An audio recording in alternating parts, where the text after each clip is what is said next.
Hi, I'm John McAuliffe, Chief Marketing Officer of BFM Leonardo, and welcome to the VTV channel. I'm pleased to tell you we have Phillip Wolfe, President and CEO of PhoCusWright, with us today. Phillip is a well-known and well-regarded expert on trends and practices in travel e-business. He founded PhoCusWright in 1994, which is now the premier source for travel, tourism, and hospitality intelligence. Phillip is a highly sought-after speaker around the world and is frequently quoted in consumer and trade media.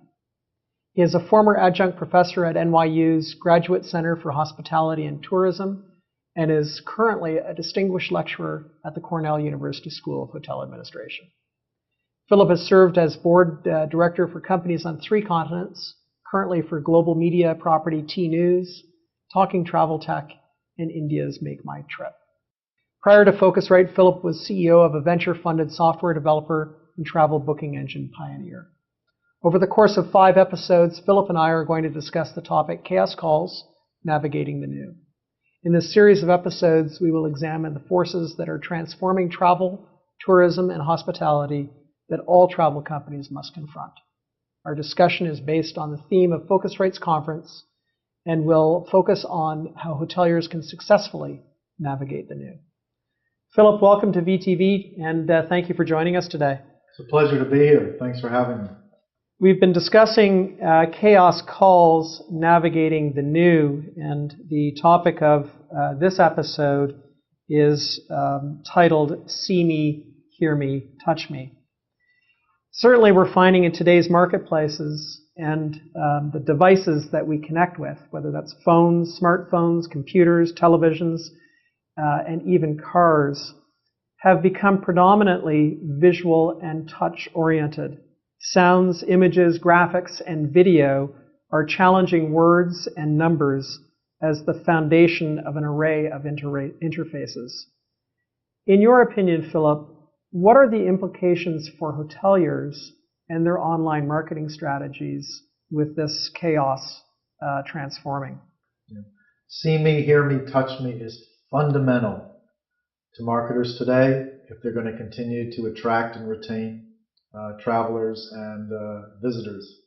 We've talked about chaos out in the marketplace, driven by a proliferation of disparate devices and channels. Some say the golden age of the web is over, the splinter net has arrived. People are going online or connecting without a www prefix in the protocol.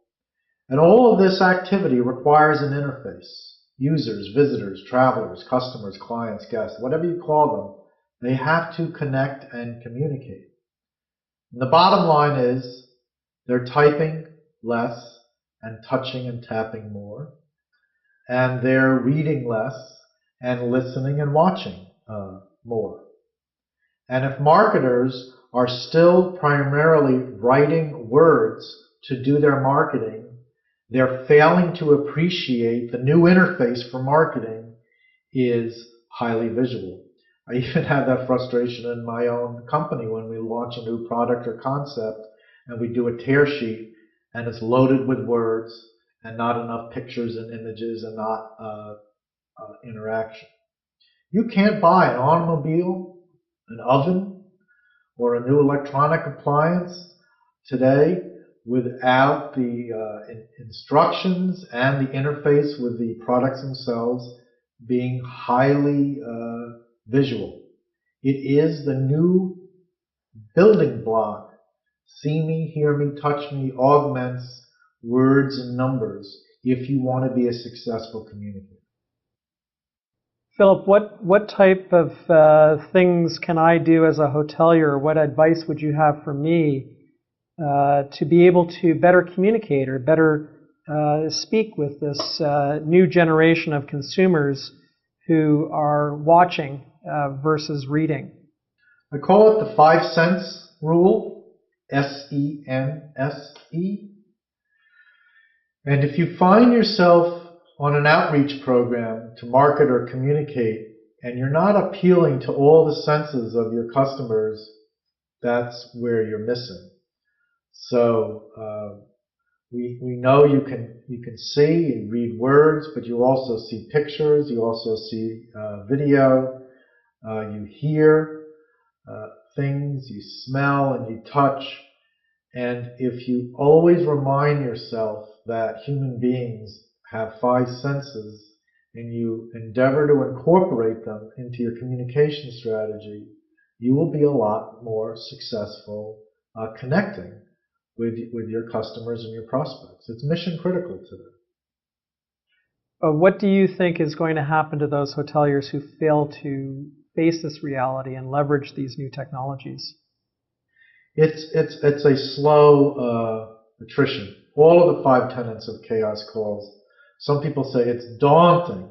How in the world can I do disparate devices and channels and become a local search authority around the world and improve search and become highly visual? And you don't have to do anything. It's your choice. But I'm a messenger. The marketplace has gotten chaotic right now, and that means the marketing strategy has to be professionally chaotic. And if you want it to be simple and orderly and condensed, that's your prerogative. But that means you will fail to attract and retain a growing number of visitors and customers. And that can be squared with a competitive set that's very good at it.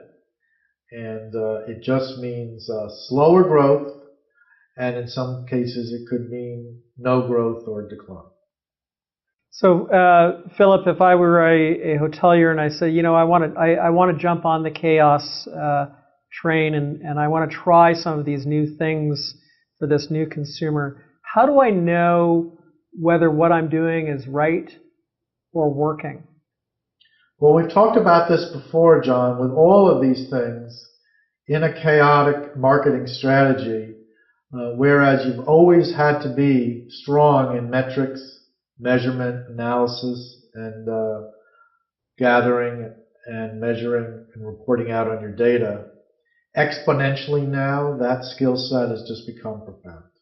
So if you're not measuring and if you're not analyzing, how in the world you're going to know what's working? I love this, what I call it a psychographic of a very good worker, but this type of worker lives in a silo and they're very busy and they're very efficient doing their job and feel comfortable explaining why they don't have time to learn, to explore, to be more chaotic. And it always begs the question, if you're so busy in your silo doing your work, how do you know what work to do? How do you know? And when you're orderly in a silo against a backdrop of a chaotic marketplace, chances are, sooner than later, you're going to be very busy or doing business with a Y instead of an I, and that's when it gets dangerous.